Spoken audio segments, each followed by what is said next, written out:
Beamy Sloan, 28 years old, HR specialist at a mid-sized consulting firm downtown. My entire job is evaluating people quickly and fairly, reading applications, running structured interviews, flagging behavioral patterns, recommending hires. If there is one thing 3 years in that role teaches you, it's that gut feelings are unreliable. Criteria need to be defined before the interview starts, not adjusted mid-conversation to fit whoever walked in. The moment you let the instrument bend toward the person you're evaluating, the whole exercise is compromised. Started dating again seriously about a year ago after taking a pretty long break. Used apps mostly, did the whole thing, put in the hours. The apps were exhausting in a way that's hard to fully explain to someone who hasn't been on them for an extended period. You spend months writing messages, showing up to coffee dates, sitting across from person after person, and investing real time. And then someone just stops responding one day, and that's it. No reason, no explanation, nothing. Or you get an explanation so vague, it's essentially no reason at all. Just didn't feel the connection, just didn't think we were compatible, just wasn't feeling it right now.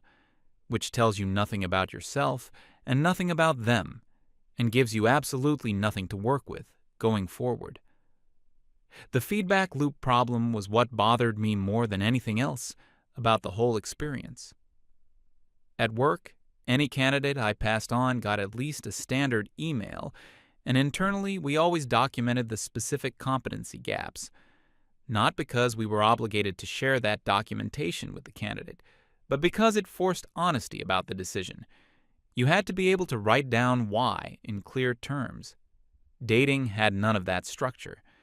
Men had been silently rating women forever, filtering people out based on criteria that were never disclosed, never explained, never made accountable to anyone. A woman could show up as her best self and still get ghosted with no feedback whatsoever. And if she ever pushed for a reason, the answer was either silence or something so vague it was meaningless. Meanwhile, the moment a woman expressed a preference or named a standard, the response was predictable. Unrealistic expectations, too picky, as the bar set too high. The asymmetry had irritated me for a long time, but I hadn't found a concrete way to respond to it until I started reading about the scoring approach. Came across it through something online, a few women writing about transparent criteria lists for dating. Nothing completely new. Most people have some version of a mental checklist. But what these women had done was take it further and make it numerical. Actual scores, defined categories, applied consistently, shared openly with the person being evaluated. The logic made sense to me right away. If you're going to evaluate someone, and everyone does whether they admit it or not, do it openly. Put it on paper, make the criteria visible, let both people see the same information. It removes the mystery and the power imbalance. It turns something that's usually one-sided and arbitrary into something mutual and structured. You could push back on a score in a way you couldn't push back on a feeling. Decided to design my own version. Spent 2 evenings on it, went through a few drafts. I wanted exactly 10 categories, nothing more. More than 10 and the instrument loses focus. Less than 10 and you miss something that matters. The categories I landed on were income potential, ambition, emotional intelligence, feminist allyship, communication style, physical presentation, sense of humor, long-term life goals, cultural and social awareness, and a red flag index. Each category out of 10, overall average calculated at the end. The red flag index was a deduction column rather than a standard score. Specific observable behaviors during the conversation would lower the total by a set amount. Repeatedly interrupting, dismissing a question instead of answering it, deflecting personal questions with jokes, giving answers so vague they couldn't be assessed, things like that. I also wrote out a brief definition for each category on a separate reference page. so I knew exactly what a 3 looked like versus a 6 versus a 9 in each column. Income potential was never about finding someone wealthy. It was about direction, whether someone had a sense of where they were going financially. A 2 was no plan and no apparent interest in developing one. A 5 was a steady job with vague future ambitions. An 8 was someone actively building towards something specific with a clear understanding of the steps. Ambition was related to income potential, but separate from it. You could have moderate income potential and still score high on ambition if you were genuinely working towards something meaningful. Emotional intelligence was the hardest category to define, so I gave it 3 sub-indicators to anchor it. Awareness of their own emotional patterns, ability to describe emotional states without becoming defensive when asked about them, and demonstrated empathy during the conversation. Feminist allyship was the one I expected to be most variable. I defined it carefully. Passive acknowledgement, meaning saying you believe in equal rights in a general way, was a 2 or 3.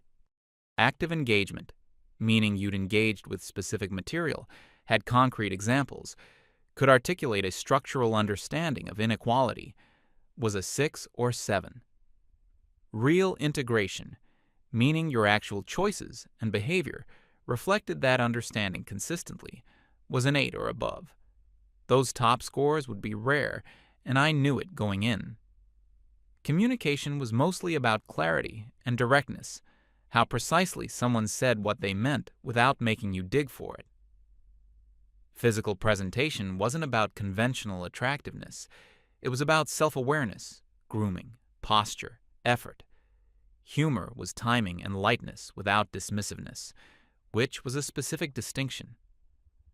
Life goals was the big-picture compatibility check, whether the direction someone was heading made any sense alongside where I was going. Cultural and social awareness meant whether someone paid attention to the world outside their immediate personal life, and the red flag index was the deduction column. Once the sheet was finalized, I also scored myself using it. Same categories, same criteria, no adjustments.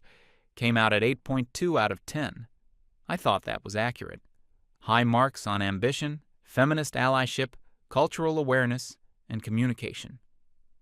Lower on emotional intelligence because I know I can default to analysis when a more emotional response would be more appropriate. Lower on humor because I've always been funnier in writing than in person. That one was honest. The 8.2 was my baseline. Any match below a 6 wasn't worth pursuing seriously. 6 to 8 was a maybe, with room for development. Above 8 would be rare, but not impossible. I found out about a speed dating event through a local Facebook group I'd joined a while back. Hadn't planned on going to anything like that format. Always thought they were a bit of a throwback. But the structure clicked with the scoring system in a way that made it seem almost designed for it. Multiple evaluations in a compressed time frame, structured rotation, everyone doing the same thing simultaneously. You'd get more data points in a 2-hour evening than 3 months of app conversations. Bought a ticket and started getting the sheets ready. Printed 6 copies, so I had backups if something happened to one. Put them in a folder in the outer pocket of my bag with a pen clipped to the front cover. My friend called the evening before to ask how I was feeling about it. I said prepared. She asked whether I was actually going to put the sheets on the table where the men could see them. I said yes, that was the whole point. If the scoring was hidden, it wasn't transparent. And if it wasn't transparent, it was just another arbitrary, subjective evaluation with a spreadsheet attached. She made a sound I recognized as her deciding not to push further on that particular point. We talked about other things and hung up. Got to the venue a little early on the night of. Wine bar with a back room sectioned off for the event. Long row of small tables, 2 chairs at each, candles, low music. The organizer was at the entrance checking people in and running through the format. Men would rotate every 5 minutes, women stay seated. At the end of each round, both people mark their card and hand it to the organizer. She tallies everything at the end and shares mutual scores and any matches. I picked a table toward the middle of the row, set down my bag, pulled out the folder, took out the first sheet, and placed it flat on the table in front of me. Face up, visible, pen at the top right corner. A woman at the table 2 spots down leaned in slightly to look at what was on the paper. She didn't say anything. I didn't offer an explanation. A couple of other women glanced over from closer tables. The organizer did a final count of the room and said they were starting. The men came through from the other side and each found their first seat. Timer started. Garrett sat down across from me first. Early 30s at most, plain clothes, neat about it. His eyes went to the sheet on the table before they went to me. I introduced myself and went straight to the explanation without waiting. 10 categories, each out of 10. I'd be filling this in as we talked. Both of us had cards. Scores would be shared by the organizer at the end, so this was a two-way evaluation. Garrett was quiet through the whole explanation. He looked at the sheet again once I finished, then looked up at me and said something along the lines of, "Okay, right." Just that, nothing additional. I took it as acknowledgement and started with the first question. Asked what he did for work. He said software, infrastructure related, kept it brief, gave a department description, and didn't elaborate past what was directly asked. I wrote a number in the income potential column, didn't say it out loud, asked about where he was trying to go in the next few years, what he was working toward. He gave a short answer about a project he was currently involved in, technically specific, nothing that indicated a longer-term personal vision. Marked ambition lower than income potential. Moved through the next few categories. Humor was difficult to assess because he wasn't saying enough to demonstrate any. Cultural awareness actually scored decently because the limited things he did say showed some awareness beyond his immediate work context. Emotional intelligence was harder to gauge. He was answering every question with the minimum number of words that qualified as an answer, which could be privacy, could be discomfort. I noted both as possibilities. Got to feminist allyship. Asked how he thought about gender equality in his day-to-day life and work. Garrett looked at me for a moment and then said he tried to treat everyone the same regardless. I wrote 3 out of 10 in that column. Not because the sentiment was wrong in isolation. Treating people fairly is a baseline ethical position. But it showed no engagement with why people aren't treated the same by default, which was the actual question. Someone who actively understood systemic inequality would have said something different. They'd have had a specific example, a reference point, a more concrete articulation of what that understanding looked like in practice. I explained this briefly while writing the number. Garrett watched me write it and didn't respond. After that, the answers got shorter. If they'd been minimal before, they became minimal and deliberate after that point. Still technically complete, 1 or 2 sentences each, but nothing unprompted, no additional context offered. I kept moving through the categories. By the time the timer went off, I had almost everything filled in. Garrett stood up, gave a single nod, said it was nice to meet me, and moved to the next table. No additional comment about the sheet, no pushback, nothing. I finished calculating the score, 4.5 out of 10. In the comment box, I wrote, emotionally unavailable, likely intimidation response. The pattern was familiar from interview situations. A candidate who goes quiet and minimal midway through a structured evaluation has made a decision to disengage rather than continue engaging. They've assessed the situation and decided that withdrawal is safer than participation. It's not shyness. Shyness looks different. Shyness wants to engage. It's just struggling to get there. What Garrett did was a deliberate recalibration. He registered the setup, ran some internal calculation, and pulled back, which meant the setup had triggered something specific for him. which was itself a data point worth keeping. Bo came in after the rotation, sat down with the energy of someone walking into a room they already expect to be comfortable in. His eyes went to the sheet before he was fully seated, and the first thing he said, almost before I'd had a chance to say anything, was something like, "Is this a date? Or are you doing intake?" The tone was genuinely amused, not hostile, which I registered as more engaging than silence. I went through the explanation again, same framing as with Garrett. He listened, leaned back slightly when I finished, and said he could work with that. The conversation actually flowed well for the first stretch of the round, better than the first. He was easy to talk to in a specific way, asked questions back, which Garrett hadn't done at all, made a few dry observations about the room that were accurate and kind of funny. I found myself less focused on the sheet for a few minutes than I had been in the previous round, which I noted as something to watch. Social fluency is its own form of distraction, and I didn't want it inflating the scores. Charm and genuine substance are different categories and needed to stay that way. Got to the ambition question partway through, asked where he saw himself in 5 years. He gave an answer about growing his freelance work into a proper operation, some detail about what that would look like structurally, scored him in the middle range on ambition, which felt accurate. There was something there, but the plan was still loosely defined. I wrote the number in the column, didn't announce it, but didn't hide it either. Bo noticed me writing it. The conversation continued from there, but the quality shifted slightly. The answers became more contained after that point. Still complete, still polite, but less expansive than the first half of the round. Like a dial had been turned down by a few notches. He realized he was being tracked in a real-time way, and the warmth became slightly managed, which was interesting as a behavioral observation. The shift was probably instinctive, more than calculated, but the effect was the same. Near the end of the round, I asked the allyship question. How did he think about gender dynamics in relationships and more broadly? He said something about equality and mutual respect. That was roughly the whole answer.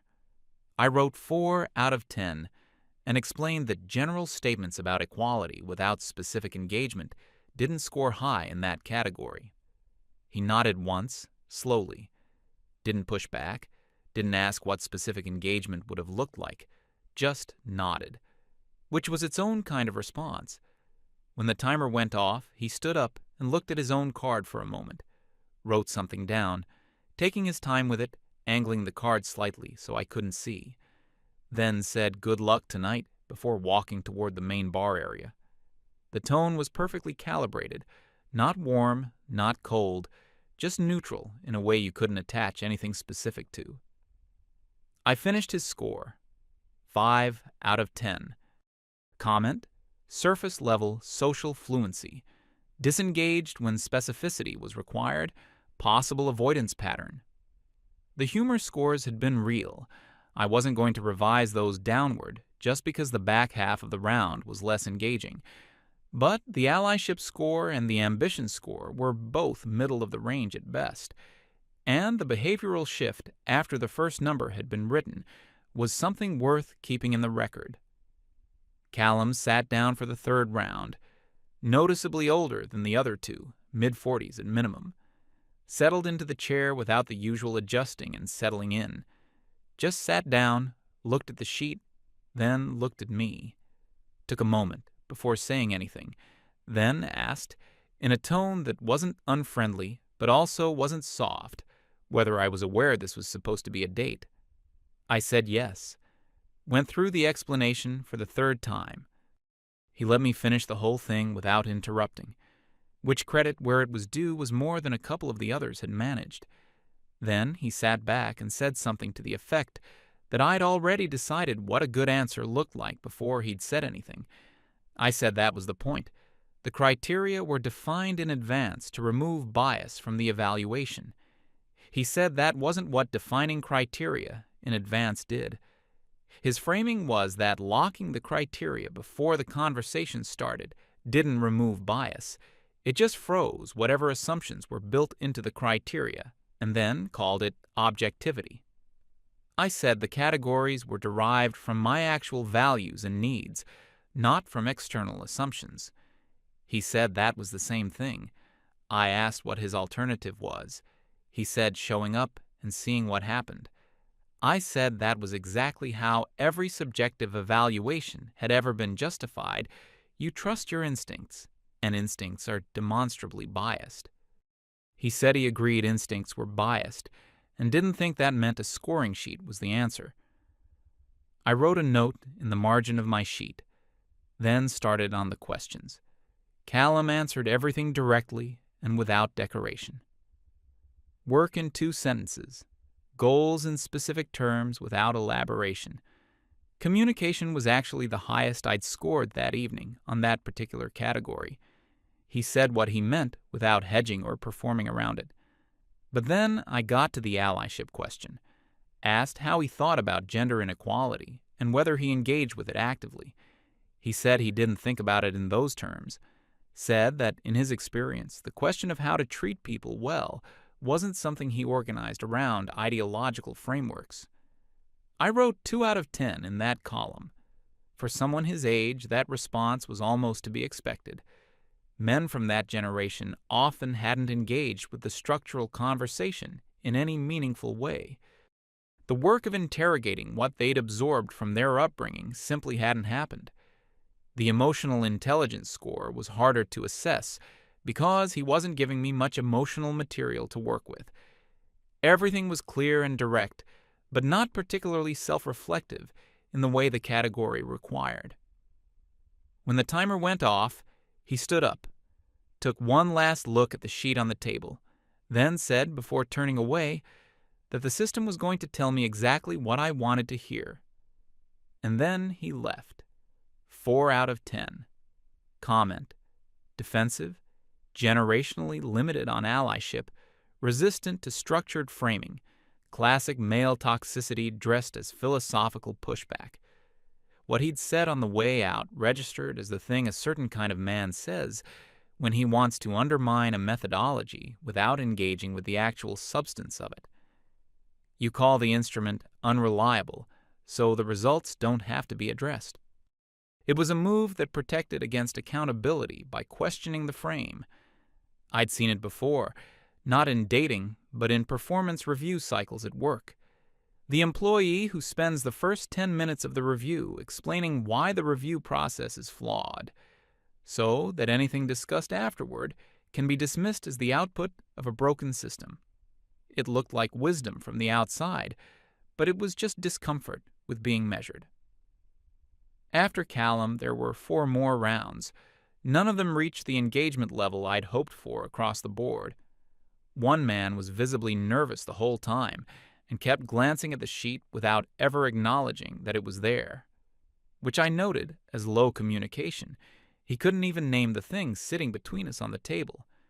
Another kept laughing at things that weren't funny, the anxious kind of laughter that fills silence rather than responding to humor. A third gave long answers that managed to contain very little actual information. And the last one, the 7th, was the closest thing to a real engagement I got that evening. He'd actually addressed the allyship question in a way that went past the usual generalities, mentioned something specific about how he'd thought about household labor distribution in a previous relationship and how his thinking on it had shifted. That got him the highest allyship score of the evening and brought his total up to 5.5 out of 10. Still not above my threshold, but closer to it than anyone else. When the last round finished, the organizer collected all the cards and sheets. Said she'd be about 10 minutes. The room shifted into a low-key social mode. People at nearby tables started talking to each other, some checking their phones. Garrett was near the door already in his jacket. Bo was a few tables away talking to a woman who was laughing at something he'd said, same easy energy he'd walked in with. Callum wasn't in the room at all. must have slipped out while the later rounds were running. I looked over my notes while I waited. 7 men, scores ranging from 3.5 to 5.5 on my end, not a single one above the 6 threshold, which wasn't completely surprising given the sample, but was still something to sit with. The organizer came back with a folder and started at the front of the room. Format was straightforward. She'd read both scores for each pair, flag any mutual interest, move on. Got to my name after working through most of the list.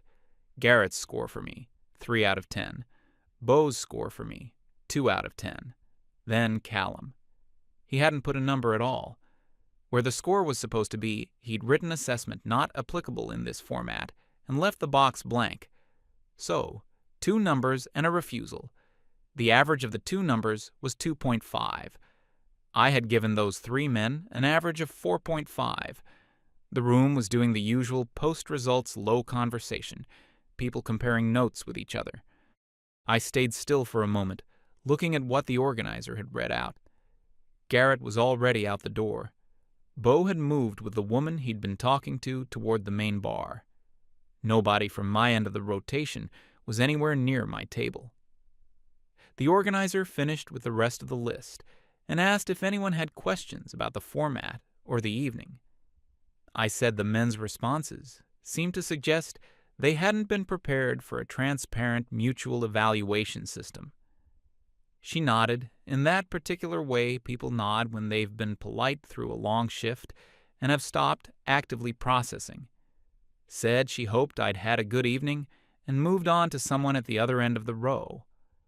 I packed up my sheets, all 7 of them, all filled in, and commented, folded them once, and pushed them into the side pocket of my bag. The corner of the stack stuck out a little, but I didn't push it down. Picked up my jacket and walked out through the main bar area. It was colder outside than when I'd arrived. Stood on the pavement for a moment and called my friend. She picked up fairly quickly. I told her the system had worked and confirmed what I'd suspected about the current dating pool.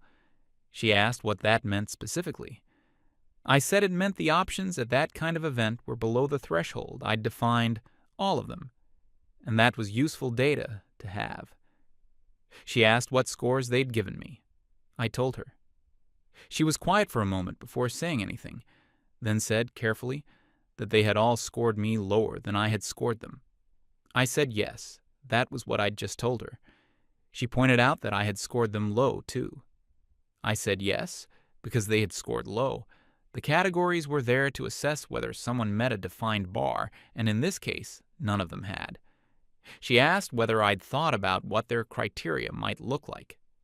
I said I didn't know what their criteria were because they hadn't disclosed them, which was exactly the problem with how men approach dating. Everything subjective, nothing transparent, no accountability. She made a sound I couldn't read clearly, then said she'd talk to me tomorrow and got off the call. I stood there for a second with the phone in my hand. The street was mostly empty. A few people walking toward the station. Started walking that way. On the train, I had the bag on my lap, and the corner of the folded sheets was still sticking out from the side pocket. Thought about Callum's exit comment. The system was going to tell me exactly what I wanted to hear. Turned it over again, and still couldn't make it land as anything more than deflection. The system had told me everyone scored below a 6. I had not wanted to hear that. I had gone there hoping to find someone who met the criteria. That was the whole purpose of going. The system had told me they didn't. That was not confirmation. That was a disappointing result. Confirmation bias would have looked like going in with criteria and then inflating the scores to match what I'd hoped for. I hadn't done that. The scores were what they were based on what each man had said and how he'd engaged. So the comment was wrong. And the comment was also a specific rhetorical pattern. You don't engage with the substance, you undermine the method, you call the instrument unreliable before it produces any output, so the output can be pre-dismissed. Garrett had done the same thing physically, going quiet and minimal. Beau had done it socially, staying warm on the surface, while withdrawing any real engagement from underneath. Callum had done it rhetorically, positioning resistance as insight. 3 different behavioral responses to the same underlying discomfort, which was the discomfort of being evaluated, of being measured against criteria someone else had defined, which was, of course, the standard experience for women in dating for as long as anyone could remember. Men had been doing exactly that forever, silently, without disclosure, with full authority over the outcome and no obligation to explain it. And the moment one woman put a piece of paper on a table and said, "Here are my criteria, you can see them, we're doing this openly," the response was 3 different flavors of avoidance: passive, performative, and rhetorical, which told you something fairly clear about where the discomfort actually came from. It wasn't being scored that bothered them. It was being scored by someone else on someone else's terms, with the results visible to both parties. Got home and made tea. Sat at the kitchen table with all 7 sheets spread out in front of me. Looked at the whole data set together for the first time. Average score I'd given the men across all 7, 4.6.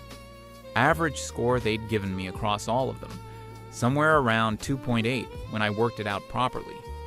Gap of 1.8 points, consistent across the whole sample. Looked at it column by column, going through my own scoring. Allyship was strict, but it was strictly defined and applied the same way each time. Income potential and ambition were in the middle range for most of them, which felt accurate.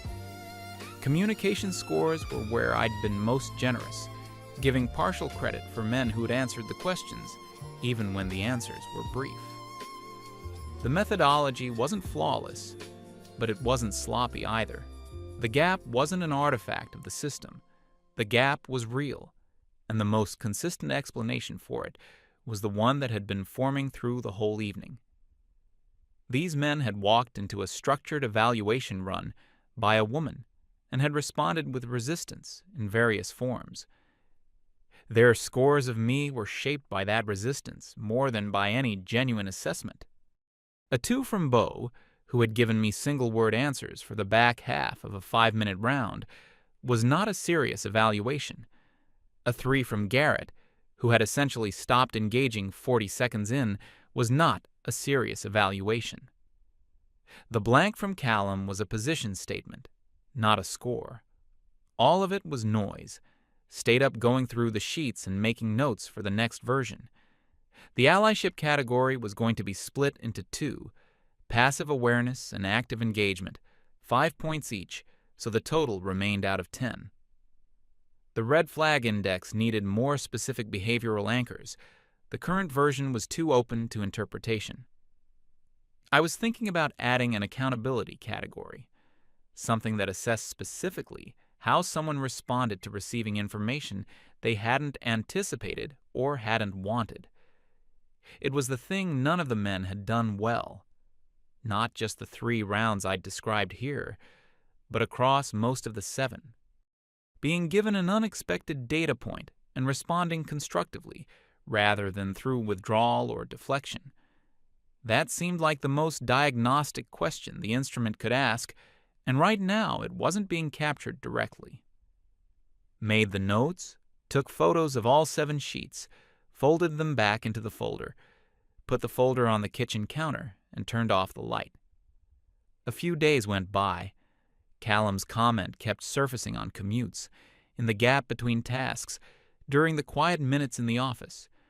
Not in a distressing way exactly, more like a signal that hadn't fully resolved yet. I'd worked through the logic of it enough times to know it was wrong. The system had not confirmed what I wanted to hear. I'd wanted to find someone above the threshold, and the system had told me I hadn't. That was the opposite of confirmation. But the thought kept coming back anyway. My friend brought it up when we spoke a few days later. She'd been quiet about it since the night of, and I hadn't pushed. She asked whether I thought any of them had felt like they were being met. I said I'd explained the system clearly each time, been direct about what I was doing, There was nothing hidden about any of it. She said she knew that, and asked again whether I thought they had felt met as people. I didn't really answer that. Changed the subject to something about work. She let it go. Finished the second version of the sheet the following week. 11 categories now. Tighter definitions, the split allyship columns, a new accountability section. Printed 5 copies and filed them in a clean folder. Looked at the folder sitting on the counter next to the bag. Thought about the evening one more time. The long row of tables, the candles, the rotation timer going off every 5 minutes. Garrett already by the door in his jacket before the results were even finished.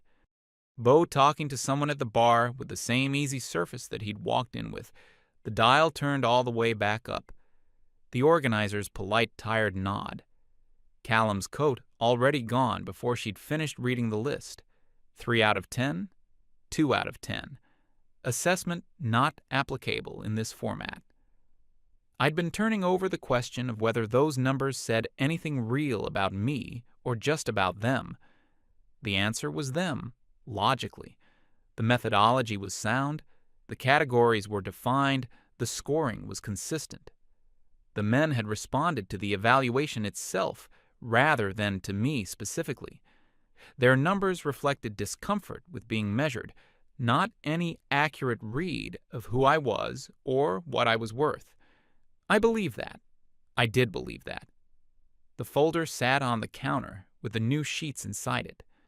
The old sheets from the first event were still in the side pocket of my bag where I'd put them that night. Hadn't taken them out yet. It had been close to 2 weeks. Didn't take them out now either. Put the new folder in the bag next to them. The corner of both stacks was sticking out of the side pocket a little. The next event was in about 3 weeks. The criteria were better this time. That was the thing to focus on.